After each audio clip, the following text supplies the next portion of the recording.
এবার national life insurance আন্তর্জাতিক সংবাদ। রাশিয়া ইউক্রেনের মধ্যে যুদ্ধবিরতির নয়, স্থায়ী শান্তি চুক্তি চান মার্কিন প্রেসিডেন্ট ডোনাল্ড ট্রাম্প। ইউক্রেন যুদ্ধ বন্ধের লক্ষ্যে সোমবার হোয়াইট হাউসে ইউক্রেনের প্রেসিডেন্ট ভলোদিমির জেলেনস্কি ও ইউরোপের গুরুত্বপূর্ণ নেতাদের সঙ্গে বৈঠক করেন মার্কিন প্রেসিডেন্ট। আর এরপরই নিজের এই সিদ্ধান্তের কথা জানান ট্রাম্প। রাশিয়ার প্রেসিডেন্ট ও ইউক্রেনীয় প্রেসিডেন্টের মধ্যে বৈঠক আয়োজনে কাজ শুরু করেছেন বলেও জানান। ইমতিয়াজ আহমেদের রিপোর্টে বিস্তারিত।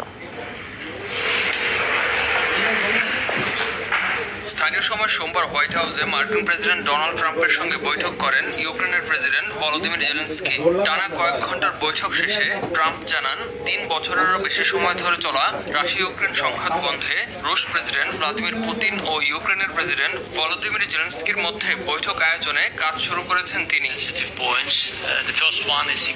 সামাজিক মাধ্যম ট্রুথ সোশ্যালে দেওয়া পোস্টে ট্রাম্প জানান, বিষয়টি নিয়ে টেলিফোনে রাশিয়ার প্রেসিডেন্টের সঙ্গে কথা বলেছেন তিনি। হোয়াইট হাউসে ইউরোপীয় নেতাদের সঙ্গে বৈঠক চলার মধ্যেই পুতিনকে ফোন করেন ট্রাম্প।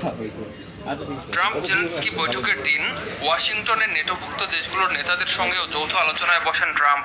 সেখানে উপস্থিত ছিলেন ফ্রান্সের প্রেসিডেন্ট ইমানুয়েল ম্যাক্রন, নেটোর সেক্রেটারি জেনারেল মার্ক রুটে এবং ইউরোপীয় ইউনিয়নের প্রতিনিধি। বৈঠকে নেটোভুক্ত দেশগুলোর রাষ্ট্রপ্রধানরাও অংশ নেন। 3 বছরেরও বেশি সময় ধরে চলা সংঘাতে রাশিয়া ইউক্রেনের মধ্যে যুদ্ধবিরতি নয়, বরং দুই প্রতিবেশী দেশের মধ্যে স্থায়ী শান্তি চুক্তি চান প্রেসিডেন্ট ট্রাম্প। আর এটি অসম্ভব নয় বলেও জানান তিনি। বলেন, যুদ্ধ বন্ধের চুক্তির অংশ হিসেবে ইউক্রেনকে নিরাপত্তা দেওয়ার জন্য ইউরোপকে সহায়তা করবে যুক্তরাষ্ট্র। এর আগে শনিবার যুক্তরাষ্ট্রের এলাস্কায় বৈঠকে বসেন রাশিয়ার প্রেসিডেন্ট ভ্লাদিমির পুতিন এবং মার্কিন প্রেসিডেন্ট ডোনাল্ড ট্রাম্প। সে বৈঠকে কোনো সিদ্ধান্ত না আসলেও ইউক্রেন যুদ্ধ বন্ধে খুব ভালো সম্ভাবনা তৈরি হওয়ার কথা জানান দুই নেতা।